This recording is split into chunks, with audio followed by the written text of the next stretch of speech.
superconductivity, it was absolutely anathema in 1971. Now millions of dollars are being spent to produce room temperature superconductors, and on and on and on.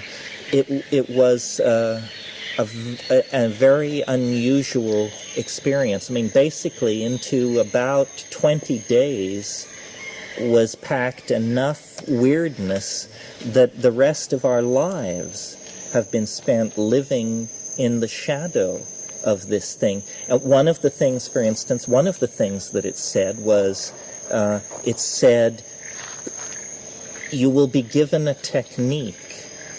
It will change your lives beyond recognition. It will appear magical, but no laws of physics will be broken. Well, I thought I had this weird image. Why? I mean, these things would just pop into my mind. I had this weird image of being able to put my hands like this around a flower and sing it into bloom. But now I understand that what the technique was the cultivation of Stropharia cubensis. And that, you know, it violates no laws, it's trivial, it's just hard work. And yet, you know, it brought the AMZ strain into the American hallucinogen scene. And I think, you know, that it's like a viral infection from hyperspace or something, that everybody who gets into this joins the plot, whether they realize it or not, and that all our lives are woven together in something which is like a mega novel, a recherche du temps perdu times 10 kind of operation, you know, and we shall see. I keep expecting the curve of expectations generated at La Chorrera to eventually meet the curve of reality, and for everything to calm down and for everything to be disproven and go away. At the time this happened, Dennis's most advanced degree was in religious studies, and my most advanced degree was and remains hashish smuggling. Now he is a molecular biologist and a pharmacologist and a this and a that. And you know, we're taken far more seriously than we deserve unless supernatural agencies are at work, I would think. So, and of course, the acid test is December 22nd, 2012.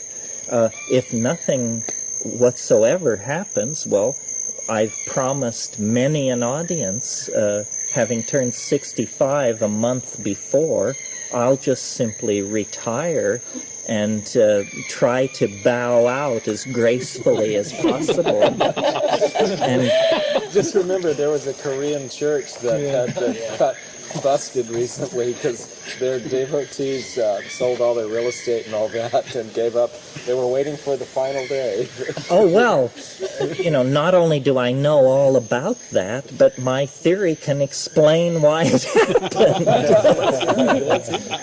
Well, it's simply that this event in 2012, think of it as the, you know, those mirrored balls that they hang in discos that rotate and send off reflections?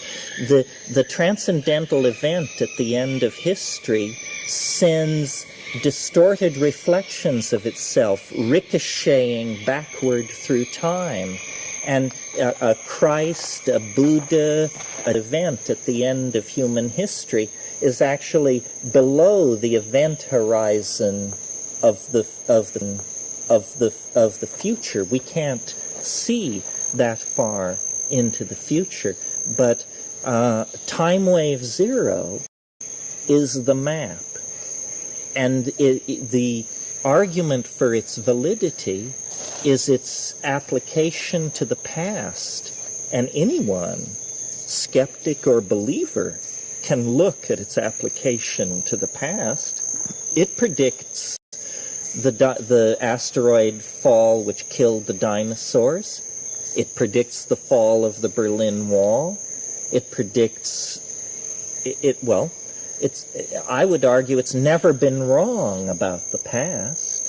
So why should we doubt what it says about the future? And yet what it says about the future is confounding, because it says that we are within 20 years of the absolutely unimaginable conclusion of process in three-dimensional space and time, and that what we are involved in is not the redemption of our species or a crisis in the ecosystem of our planet, but that what we are involved in is something much, much larger than these things. What we're involved in is a crisis in the laws of physics